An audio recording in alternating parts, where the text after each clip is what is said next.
Sponsored by Bangja, Sustainable Business Development in Harmony with the Environment and Society.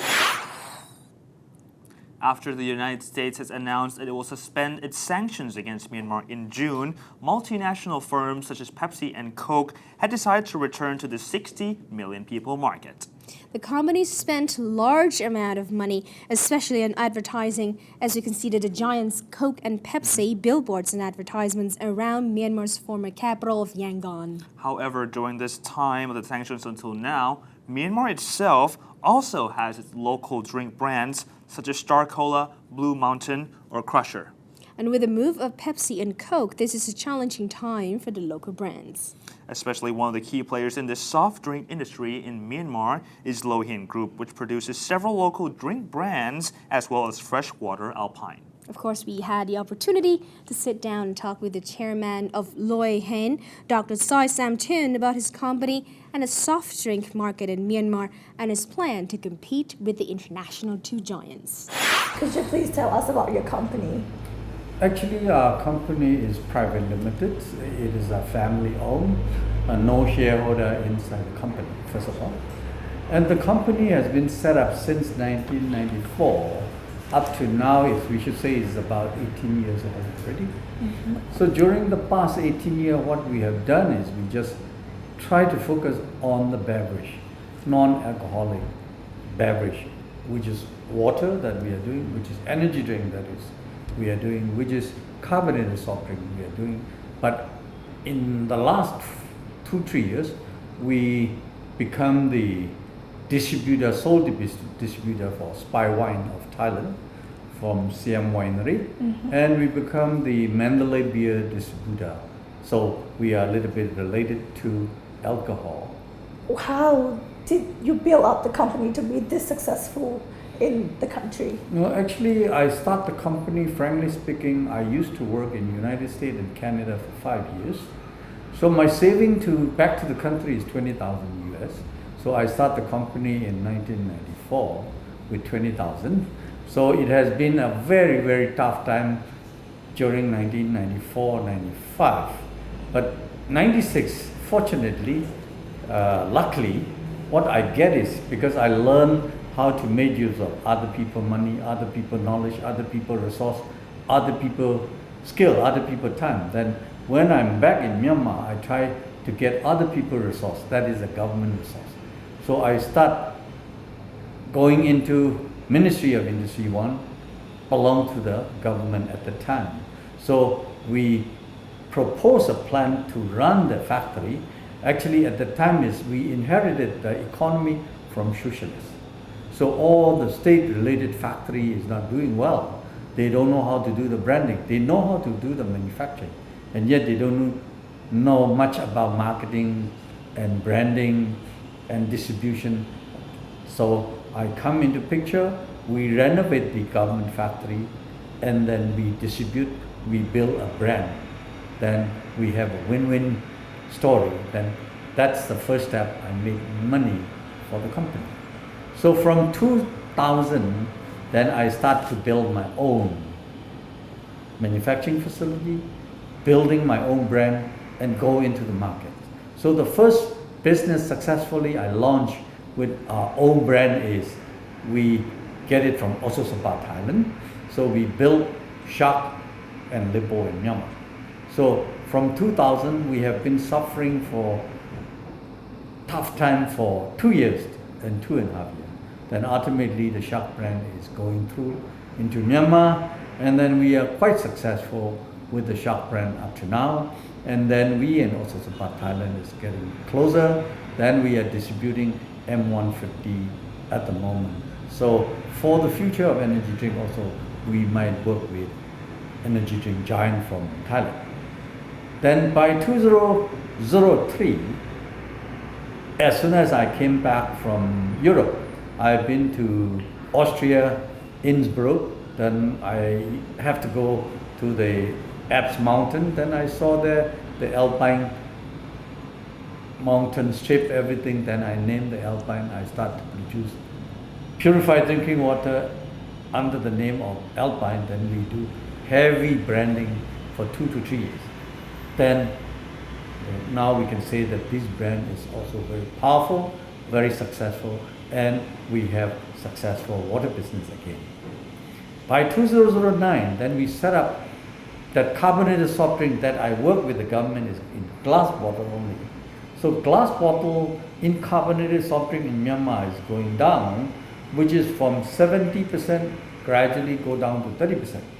Not like Thailand. I think in Thailand, returnable glass bottle business in carbonated soft drink is still maintained 60 to 70%. Surprisingly, in Thailand is still they prefer the glass bottle as a container. But whereas in Myanmar, gradually it's go down. Then we set up the carbonated soft drink factory in Shuibida, our own factory for first one line, second line. Now we expand to another third line. So that is carbonated soft drink in PET. So our company mainly is running water business, energy drink business, and carbonated soft drink business. But right now we become the distributor of beer, distributor of spy wine cooler at the moment. So that's all about our company in short. Okay, and what were the secrets behind working with the government at those times back then? The secret is actually, I have read a book of Rich Dad and Poor Dad at the time.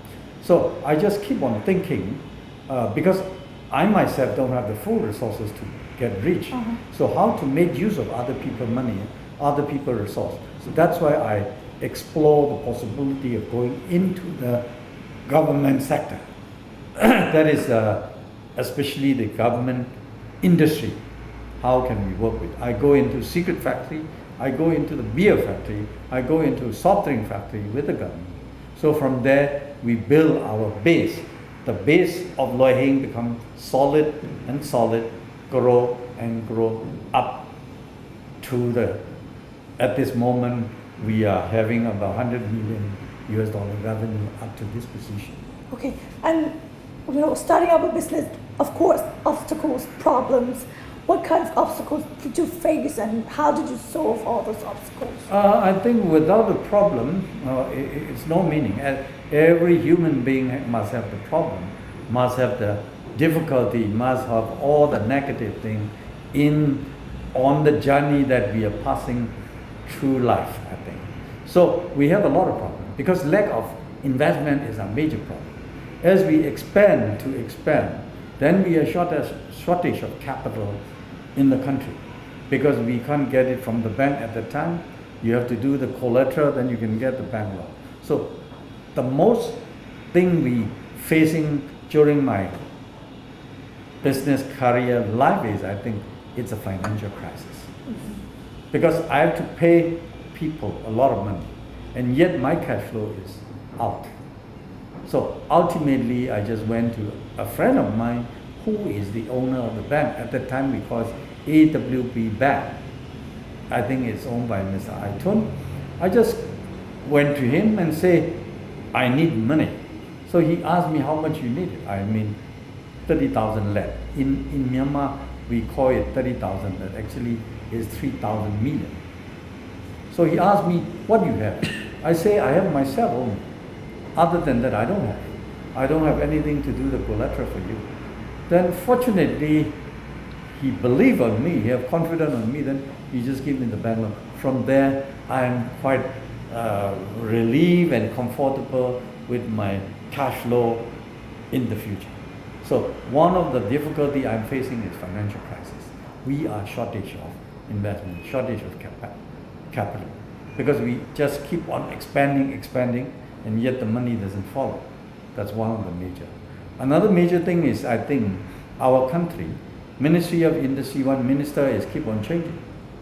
So if new minister comes, the new set of regulation come in again. So we have to adjust all these things during the past 18 years, we have to adjust. I think in my time, it's about almost 4 ministers is during my business career life. So we have to adjust each and individual minister, the style, the regulation they like, the favorite thing. So that's the difficulty we are facing. So do you have to please the ministers as well? Would you I say should that? admit that for our business to running well, although it is not to please them, but we have to be in line with them. All right. That we have to do. That's weird. Okay. Would you say that your company is the biggest, beverage company in Myanmar? Actually, in Myanmar, the data is not properly available, but we are growing quite fast. In number of employees, we are growing. In number of trucks, we are employing. In number of revenue, we are growing until now. So certain year we grow about 20%, certain year 30%. So we keep on growing during the past. And now we touch 100 million revenue. Right now it means whether I'm the biggest or I'm in the middle or I'm the last one, I still don't know exactly. In Myanmar, I think availability of the data is still very restricted. So we say $100 million or yes, $100 million. Okay. So the company is growing. What's the next step for the company? The next step company is I have to bring the company from 100 million to a billion company by 2025. 2025. That is our vision and mission. So how we are going to grow in the future is one thing is we will partner with multinational. Because if we partner water business with multinational, then what will happen is multinational will bring our asset from 50 million maybe to 300 million, 400 million as the time goes by. So I keep the 50% share, then it means that I grow with that multinational. So if I grow in water, if I grow in CSD, if I grow in energy drink to that level, so my assets in 10 years, 15 years will grow several times as the country is an emerging market, it's a growing market, it's a growing country. So we intend to go from 100 million to a billion company in 13, 14, 15 years down the road. Okay.